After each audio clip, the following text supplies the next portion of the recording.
네, 여러분 안녕하십니까. 어제 아주 흥미로운 뉴스를 저녁 늦게, 밤늦게 보게 됐습니다. 이 뉴스, 이 인터뷰 기사는, 제가 보기에는 그렇습니다. 대장동 게이트, 그러니까 대장동 게이트와 관련된 인사들, 거기에는 맨 위에 이제 의혹의 가장 핵심 몸통인 이재명, 그리고 그 밑에 이제 줄줄이 뭐 대장동 4인방, 대장동 1당, 그 다음에 이재명의 측근, 뭐 정진상, 뭐 김용, 이런 여러 이름들이 나오지 않습니까? 그들 사이에는 도대체 어떤 일이 있었는가를 가장 상징적이고 본질적으로 드러내주는 인터뷰가 있었는데, 그게 유동규 인터뷰입니다. 대장동 게이트의 모든 설계도를 그렸던 사람, 적어도 그 설계도를 그리는데 가장 핵심 요원이었던 사람, 대장동 게이트의 비밀을 가장 많이 알고 있는 사람, 이재명의 그 본질과 속성과 이재명이 한 역할을 제일 많이 알고 있는 사람, 유동규. 지난 1년 동안 구속 상태에 있다가 구속 기간이 만료돼가지고 어제 새벽에 풀려난 사람. 이 사람이 인터뷰를 했습니다, 여러분. 인터뷰를. 여기에 아주 기가 막힌 이야기가 있어서 여러분과 공유하겠습니다. 이제 이 사람이 구속 만료가 돼서 풀려나자 많은 사람들이 뭐 이런 얘기를 하기도 했었습니다. 구속을 연장하지 않은 것은 이재명 더불어민주당 대표에게 불리한 진술을 했기 때문이 아니냐, 이제 뭐 이런 얘기가 있었거든요. 그러자 최소한 검찰에 회유당한 적은 없다, 이제 유동규 전 기획본부장이 그런 대답을 했습니다. 그러자 또 기자가 물었습니다. 불법 대선 자금 전달이 있었다고 진술을 바꾼 이유가 뭐냐? 그러자 유동규 본부장이 대답합니다. 나는 진술을 바꾼 적이 없다. 검찰에 정치 자금을 받지 않았다 라고 진술한 적은 없다. 검사도 묻지 않았고 내가 일부러 말한 적도 없다. 다만 이번에 말한 것이다. 따라서 진술이 바뀌었다, 뭐 회유당했다, 이런 건 말이 성립되지 않는다. 이제 구속기간이 만료가 돼서 자유인이 된 상태에서 어제 재판에 나왔습니다. 대장동 일당들 재판받는 재판정에 나왔는데, 그 자리에서 화천대유 대주주, 이 사람도 핵심 이제 인물이죠. 김만배하고 마주치자 뭐 10개 웃으면서 이제 서로 눈인사를 하기도 했다는데, 지금부터 드리는 말씀 중에 이번 사건에 핵심이 있습니다, 여러분. 귀를 기울여 주십시오.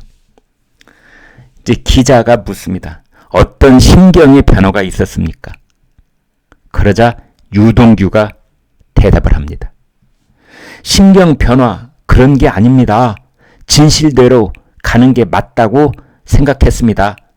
내가 지은 죄가 있다면 그만큼 벌을 받고, 남이 지은 죄가 저 정도라면 그건 내가 지고 갈 수가 없는 거다. 그만큼 하려고 했습니다. 여러분, 뭔가 삥 하고 오지 않습니까? 내가 지은 죄, 내가 짊어져야 된다. 그러나 남이 지은 죄까지 내가 짊어질 수는 없다. 여기서 남은 누구를 말합니까? 그러면 유동규보다 위에 있는 사람이겠지요. 유동규보다 위에 있었던 사람, 오늘 새벽에 전격적으로 구속된 김용, 그리고 이재명의 오른팔이라는 정진상 정무조정실장, 그리고 이재명. 이 세 사람이 지은 죄를 내 어깨에다 얹지 마라. 나는 내가 감당할 만큼의 죄만 감당을 하겠다. 왜 그 사람들 죄까지 내 어깨에 얹으려고 하느냐? 그 사람들이 지은 죄는 그 사람들이 벌을 받아야 된다. 그 사람들에게도 죄가 있다, 이겁니다. 물론 유동규가 아직은 자기 입으로 그 사람들의 실명을 거론하지 않았지만 지금은 남이라고 했습니다. 그분도 아니고 윗분도 아닙니다. 그냥 남. 너는 이제 오늘부터 남이야. 나는 나고 너는 너야. 그 다음 유동규 본부장이 봤을 때 기자가 잘못 알아들었을까봐 부연 설명을 합니다. 유동규가 이렇게 말합니다. 잘못한 사람이 있으면 대가를 치르면 되고 같이 치르면 되고 그 다음에 이제 잘못이 없으면 그에 따라서 또 이제 해야 된다. 억울한 사람도 생기면 안 되고 누명을 써서도 안 되고 그런 것이다. 이런 말을 했어요. 여러분 그냥 확 와닿지요? 한꺼번에 이해가 되지요? 그래도 제가 저의 분석을 좀 덧붙인다면 잘못한 사람이 있으면 대가를 치러라. 이런 말을 유동규 입에서 들을 줄이야 누가 알았겠습니까? 잘못한 사람이 있으면 대가를 치러라. 여기서 말하는 잘못한 사람은 누굴까요? 김만배를 말하는 걸까요? 남욱을 말하는 걸까요? 정여각을 말하는 걸까요? 이런 사람들은 재판을 받고 있습니다. 자기에게 합당한 죄값을 치르는 시스템이 지금 올라가 있는 것이지요. 그렇다면 잘못한 사람이 있으면 죄를 받아라, 벌을 받아라 라고 했을 때 여기서 말하는 이 잘못한 사람은 누굴까요? 아직도 기소가 되지 않은 세 사람.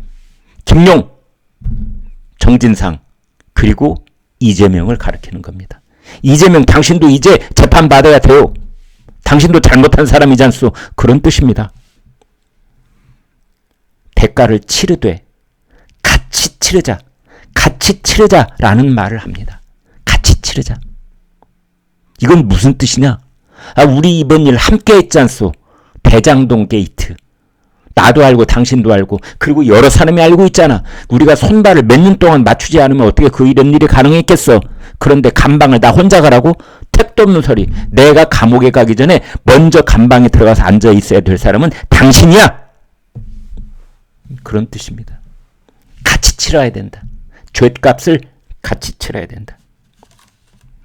그러면서 하는 말이 억울한 사람도 생기면 안 되고 누명을 써서도 안 된다. 억울한 사람? 나 유동규. 누명을 쓴 사람? 나 유동규. 구속이 만료돼서 내가 방송을 보고 신문을 다 샅샅이 보니까 내가 하고 싶어가지고 8억 4,700만 원 내가 내 입마에 포켓하려고 받은 것처럼 그렇게 오해하는 사람도 있고 그러던데 내가 뭐 중간에 떡고물이라도 챙기는 걸로 알고 있는데 절대 나도 그냥 중간에 심부름한 사람일 뿐이야. 나한테 왜 누명을 씌우고 그래? 야, 그 돈이 내 주머니로 뭐 다른 1원이라도 들어가서 어떤 사람이 뭐 단돈 1원 본 적도 없고 쓴 적도 없고 그랬는데 그러면 그 돈을 내가 썼니? 무슨 소리를 하고 있는 거야 지금. 나한테 누명 씌우지 마 라는 말을 여기 기자들한테 하고 있습니다. 그 다음에 돈이 움직인 과정에 본인 이름도 거론되고 있지 않습니까? 라고 기자가 이제 마지막에 묻습니다. 아니 돈이 왔다 갔다 하면서 당신도 거기 있었다면서요? 이렇게 묻자 유동규가 대답을 합니다. 이 부분도 매우 중요합니다. 죄송하게도 그렇게 됐습니다. 저는요 이런 사람 처음 봅니다. 이 사람이 정치인이 아니어서 그렇다는 느낌도 듭니다. 정치인들은요 검사 앞에서 호되게 추궁을 당하고 어떤 그 범죄 사실을 인정을 하고 나왔다고 하더라도 기자 앞에서는 기고만장을 해가지고 끝까지 부인하는 정치인들이 얼마나 많습니까? 뭐 심지어는 대법원 판결 나서 2년 뭐 만기 다 채우고 나와서도 마치 어디 나라를 구하고 독립운동하고 돌아온 사람처럼 꽃다발 받고 막 만세 부르고 나는 무죄야 이런 사람들 많이 있지 않습니까? 그런데 유동규는 다릅니다. 돈이 오간 그 과정 속에 당신 이름도 나오던데 어떻게 된 거야? 라고 기자가 묻자 유동규가 죄송합니다. 그렇게 됐습니다. 중앙지검 밖에 나와서 법원 밖에 나와서 기자 앞에서 자신의 범죄를 인정하고 있는데 이런 사람은 무슨 뜻이냐? 나의 범죄를 국민들한테 고발한다는 뜻입니다. 나에게 그런 범죄를 시킨 사람을 고발한다는 뜻입니다. 그 사람이 누굽니까? 기자가 마지막으로 묻습니다. 그때는 왜 그랬습니까? 왜 돈심부름하고 그랬습니까? 그러자 유동규가 의미심장한 말을 남깁니다. 매우 의미심장합니다. 의리, 이 세계에는 그런 거 없습니다. 제가 착각 속에 살았던 겁니다. 기가 막히죠.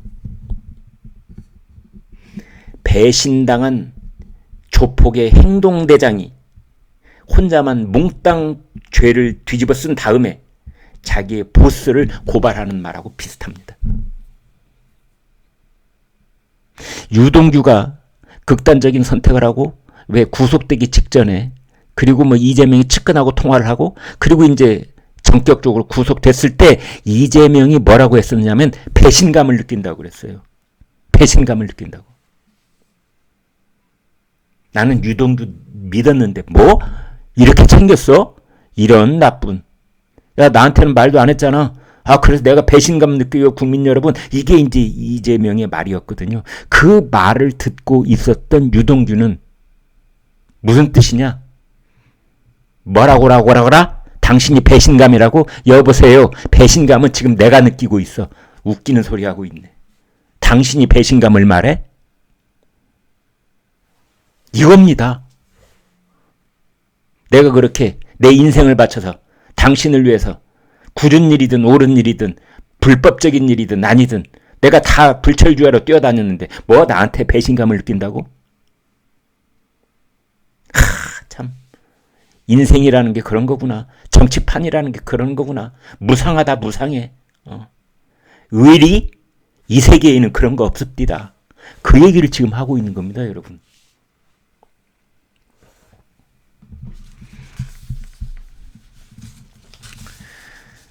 인간적인 면모를 드러내기도 합니다. 나와서 재판을 보셨는데 나와서 재판을 보니까 어떻습니까? 그러자 유동규가 말합니다. 이렇게 나오니 좋기는 좋네요. 처음인데요. 그냥 우리 딸하고 전화로 할 수 있으니까 참 좋아요. 우리 딸이 그동안 너무 힘들었더라고요. 그렇습니다. 지금까지 유동규는 어떤 조직 속에, 어떤 시스템 속에, 어떤 강력한 위에서 내리누르고 있는 보스의 그 영향력 밑에서 심부름을 하고 있었던 그런 입장이 있었다면 이제는 거기에서 이 세계는 그런 의뢰는 없다 하고 딱 끊고 나오자 드디어 뭐가 보인다? 딸이 보이는 겁니다. 딸이. 자기 새끼가 보이는 겁니다. 그 고백을 하고 있다. 저는 그렇게 봅니다. 네, 여러분 구독, 좋아요 부탁합니다. 고맙습니다.